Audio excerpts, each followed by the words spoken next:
The TCU Secondary has to force turnovers this year to be successful.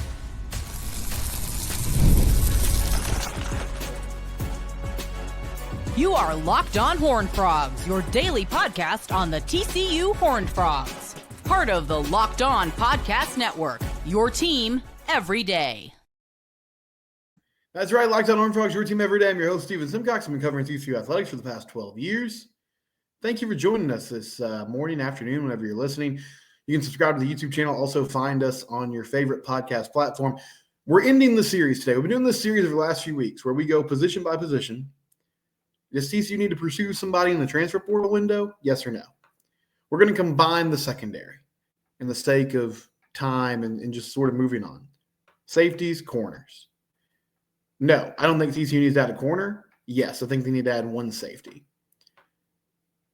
So since we're staying put for the most part, my biggest takeaway when we talk about the secondary, the TCU defense has to force turnovers this year. It was one of the things that we were excited about when Andy Avalos took over. Havoc plays, splash plays, those huge plays that everybody notices, right? Sacks, tackles for loss, turnovers, interceptions, forced fumbles. That was a huge selling point for bringing him on board because that's what he did at Oregon when he had his most success, at Boise State to a certain extent. He wanted to create that here at TCU. Last season, from a turnover standpoint, it did not translate. Not yet. You look at the rankings, this is within the Big 12. TCU was 11th in the league with interceptions. They had 10 picks. BYU led the league with 22. Listen to the top five. Listen to the top five teams in interceptions in the Big 12, and let me know if you sense the theme. BYU, Arizona State, Colorado, Iowa State, Baylor. Those were all teams that are at the top of the league. BYU and Arizona State won two. Those are the teams in the Big 12 championship game.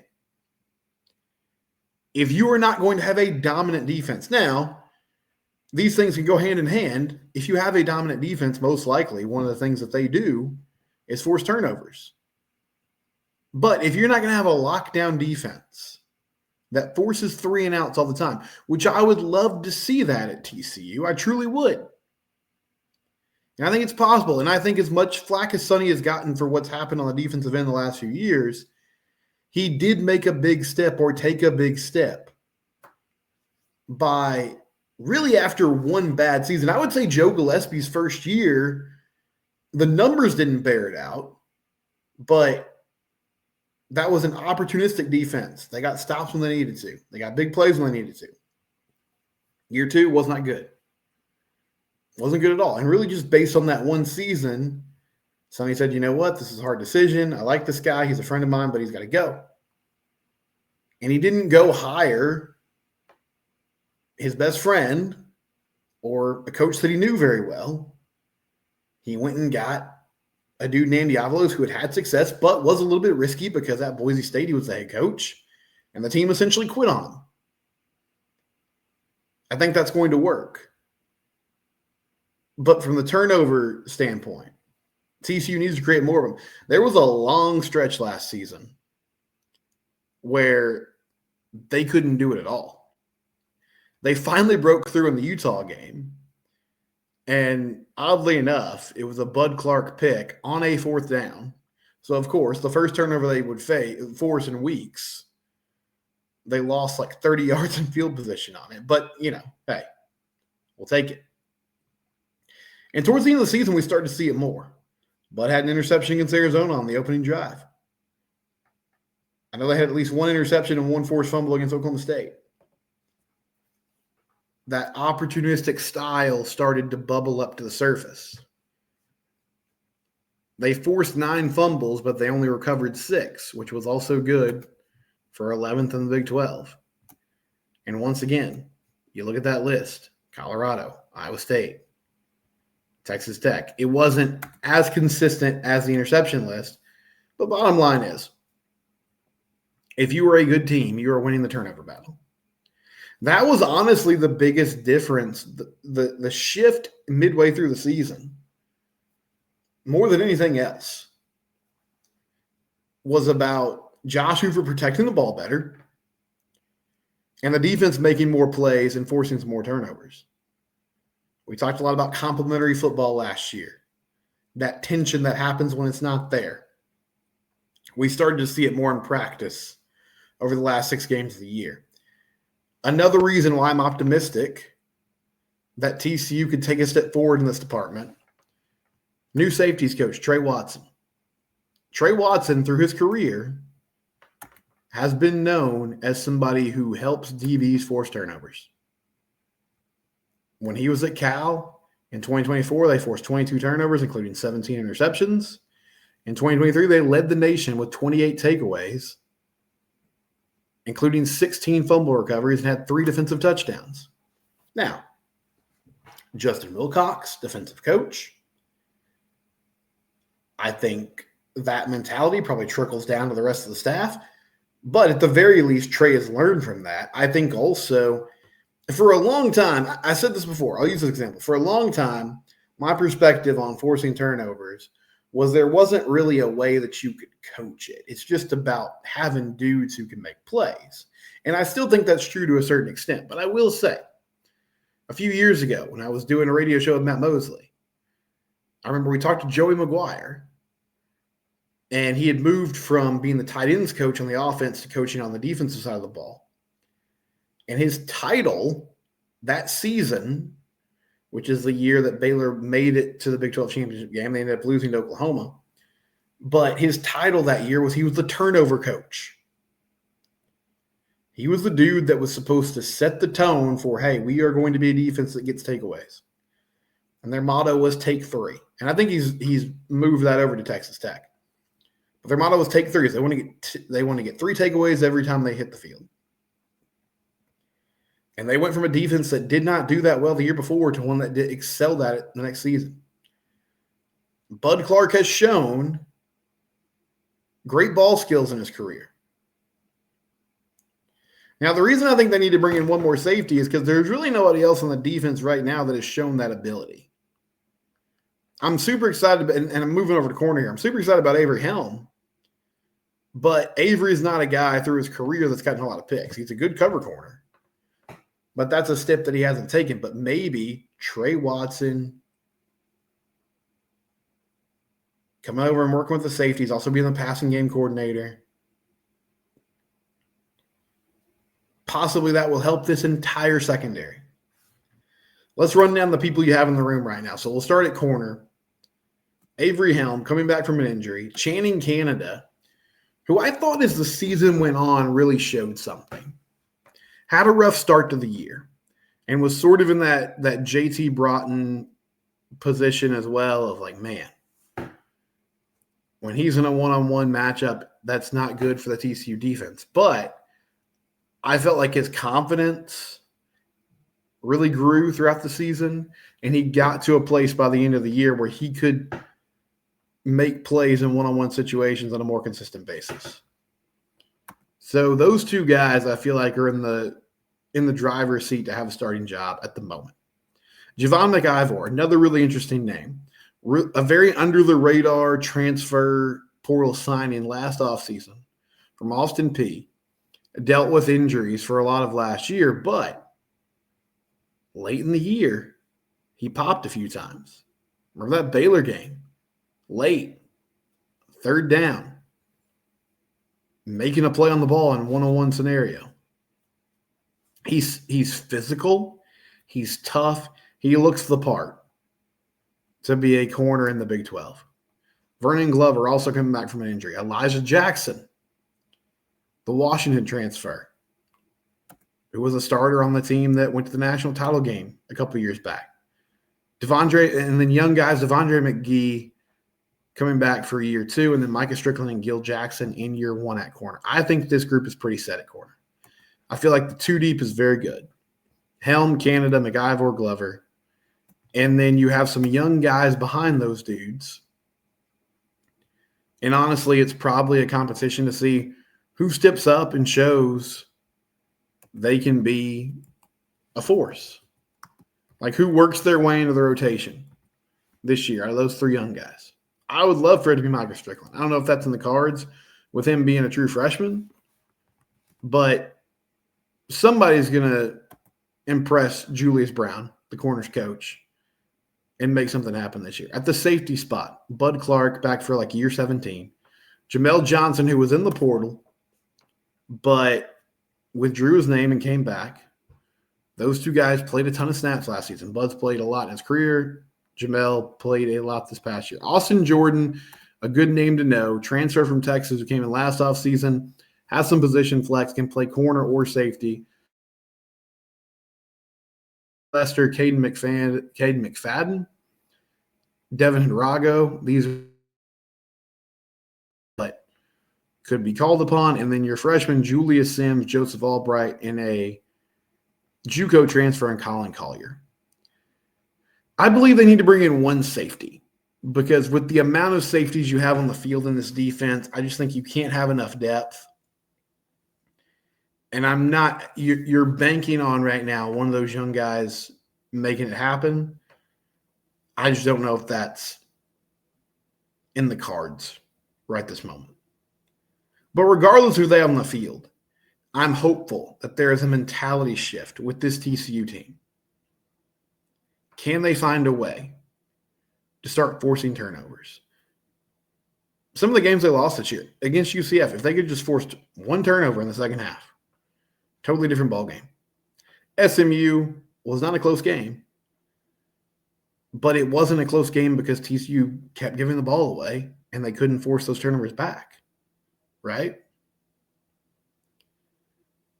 When you're playing a lot of close games, which I expect this team to be in a similar situation this year, the margins are so thin. Can you make those plays, those momentum-swinging plays in the course of a game to take over? That's the challenge for TCU football this offseason. When we come back, men's basketball taking on West Virginia on Tuesday night.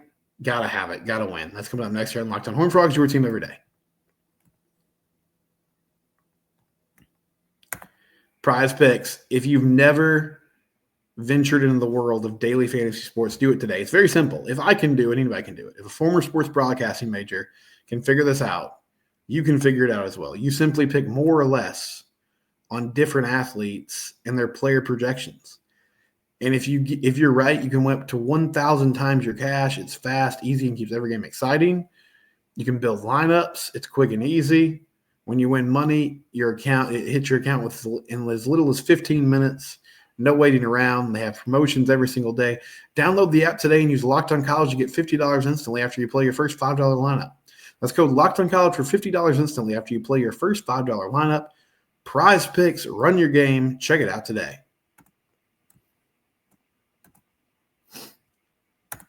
All right, TCU West Virginia in Morgantown on the road, 8 p.m. tip. No way around it. It's a must win. If you want to keep your tournament hopes alive, as slim as they are at the moment, you got to win out. You got to win your last 4 ball games. It starts in a tough road environment against a team that's also fighting for their life. Not really on the bubble right now, but if you're going to have any chance to do it, from their perspective, they got to win as well. West Virginia is an interesting team. Javon Small is one of the best scorers in the league. I mean, he can fill it up. Transfer from Oklahoma State. But they really hang their hat on their defense. TCU beat them about 3 weeks ago in Fort Worth, 65-60. It was a typical TCU win in that they had a double-digit lead in the second half. It sort of melted away on them, but had some big buckets late in the ball game to seal a victory. Vashawn Ouellette had 22 points in that game. Noah Reynolds had 20. The guard showed up in a big way. You have to do that against West Virginia. The way they pressure you, the way they put pressure on the ball, it's just imperative you make them pay by being able to score the rock. I would expect a better effort after the Cincinnati game, even though it's still pretty wild to me. Like, it's one thing, I said it after that ball game, this team's overarching issue, the thing that dooms them more than anything, is they just don't have consistent shot makers, consistent scorers, or at least they don't have enough of them. If Noah Reynolds or Vashawn Ouellette has an off night shooting the basketball, there's not really anybody to step in the gap there and help them out. Now, David Punch had a nice game against Cincinnati, but that was about it. And So, that's explainable. It's frustrating. I'm not excusing it, but it's just like, okay, this team struggles to score the basketball. That's something we know, right? We just, at a certain point in the season, you are who you are. But the swings in the defensive effort from game to game with this group is fascinating. I don't have a great explanation for it. I mean, the way they got after Texas Tech, they were trapping them, they were double teaming, rotating really well. They played with great connectivity. There weren't a lot of just open shots. They did a great job doubling those bigs in the post and then working out of it and rerouting themselves and getting, back connected to their man. And they had plenty of rest. I mean, it was a road trip, but it was a Tuesday night ball game, playing again on Saturday. You're playing for your season, and you get down 13-0. And it just feels like, it's not all the time. It's Colorado. They bounce back after a really slow start. There's been other games this year where they couldn't hit the broadside of the barn early. But I think against Cincinnati, which is not a team that's really known for scoring, they let their struggles on offense really affect their effort on the defensive side of the ball. And you just can't do that. So, tough ball game tonight. But this is a team they beat not too long ago. And if there's anything we've learned about this crew, it's just kind of night to night. What you're going to get, how they're going to play. So, it's obviously not impossible. And hopefully the coaching staff will have them ready to go, and you'll see a really good effort, especially on the defensive side of the floor, with a chance to not make you're not going to make a statement nationally by winning this game. But I feel like for the team itself, hey, let's band together and let's keep pushing. And I do believe the culture on this group has been pretty solid because they've had some disappointing losses where it looked like, all right, stick a fork in, they're done, and they've bounced back in a big way. So maybe this is another chance for them to do that. But there's no margin for error. Your mulligan game has already passed. You took care of that against Cincinnati. You no longer get to drop one. You got to win out in the regular season. I think probably win a couple of conference tournament games to solidify yourself as a possible tournament team. Most years in the Big 12, 11 or 12 wins, that's easy money. But this season, with the SEC kind of taking over as the best conference in the nation, at least for the time being, it's just not the case. That's not how it's going to work out. So got to find a way to go on the road in Morgantown and get a win. On the women's side, Baylor takes down Kansas State in Manhattan tonight. They have won 9 in a row. And TCU gets Houston Wednesday night at home. If they can win, Houston's won one conference game this season. So if they can take care of Houston at 6:30 on Wednesday, we're setting up for a winner-take-all conference title game against Baylor and Waco on Sunday night at 5:30. The schedule makers were not kind here. Yeah, Baylor's got to go on the road, but they play on a Monday night. They now have 5 days to get their legs under them, prepare, get ready for this TCU team. And I'll tell you, I watched some of that game against Kansas State. They were trapping. They're playing full court defense. With the way teams have played TCU lately, I expect nothing less. I wonder for the people watching on YouTube, or if you're listening, you want to hit me up on Twitter at some guy Steven, or here in the comment section.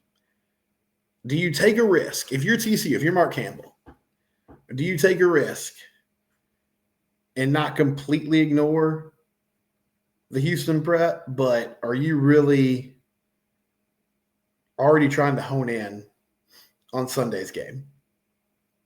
Because you're going to get some time, but you're losing at least a day of prep that they're going to get for the biggest game of the season. I understand you got to win the one in front of you to really make it significant. But, yeah, I wonder how they're going about that and how they're looking at that as they prepare for a de facto conference title game coming up here in a few days, along with trying to, balance what they got going on with the current opponent in playing Houston. When we come back, we'll wrap things up, get some of your thoughts. It's Locked On Horned Frogs, your team. We do it here every day.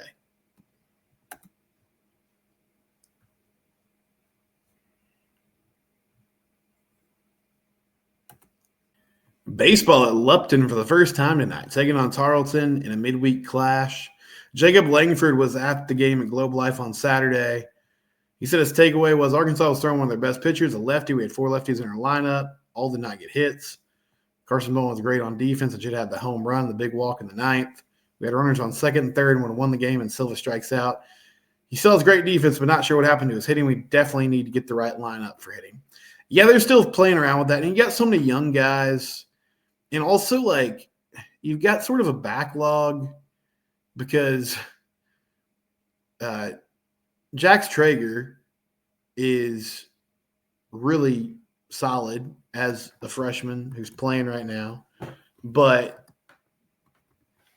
he can't play every day because you got Carson Bowen out there who is who's making plays for you. So you can't have him in the lineup every. Excuse me, Nolan Traeger. I'm still learning all these names. Nolan Traeger, brother of Jax Traeger, who's a pitcher on TCU staff, but Nolan, who's behind the plate. So Nolan and Bowen are splitting time. You also got, Cadena at first base, and then Franco. Where do you slot him? So honestly, I feel like you need to have all those guys in the lineup on a daily basis, but it's tough to do that with your limitations at positions. I think you got to give Silva more time. It's still very early. I saw a lot of people sort of calling for his benching, and I know last year was a mess, and this season it's not starting out the way you hope, but even if it was just 1 year, he's proven that he can be a force at the plate, and you can't abandon ship after 7 games. But I know it's frustrating, and I hope that as the year goes on, they really find a groove with what Bill Mosiello is trying to, teach here and what he's trying to get across to these hitters.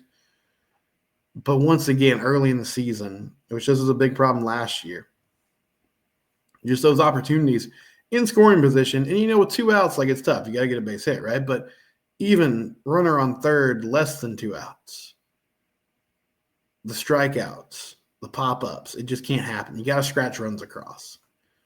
So they're figuring this thing out. But I'm hopeful from what I've seen so far. I feel like the K-State game was a blown tire, but they were right there against Arkansas, and Arkansas is a solid team, obviously, really good pedigree there. So the fact that they're able to compete with them on a Saturday night when they're throwing one of their best arms, that's really encouraging. And ready to see what they do in a midweek game and just getting back home and getting into Lupton for the first time of the season. That should be fun.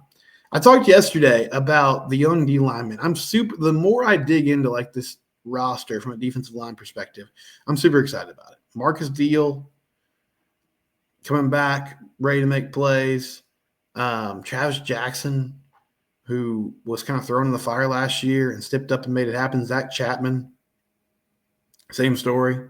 Had to play right away, had to play immediately, and stepped up in a big way for them and just handled it well. And then, for a guy like Paulo Lawale, he's stepping back into a role where he can be effective. But I think the hope is you don't have to force the issue. Like, he doesn't have to be the star pass rusher right away when he steps on the field because of the depth that you've created through recruiting classes, through some of the things you've done in the portal. You allow him to sort of get his feet back under him and get acclimated to playing live football again. Ansel Denbu had 6 sacks at Wazoo. I talked about in the first segment.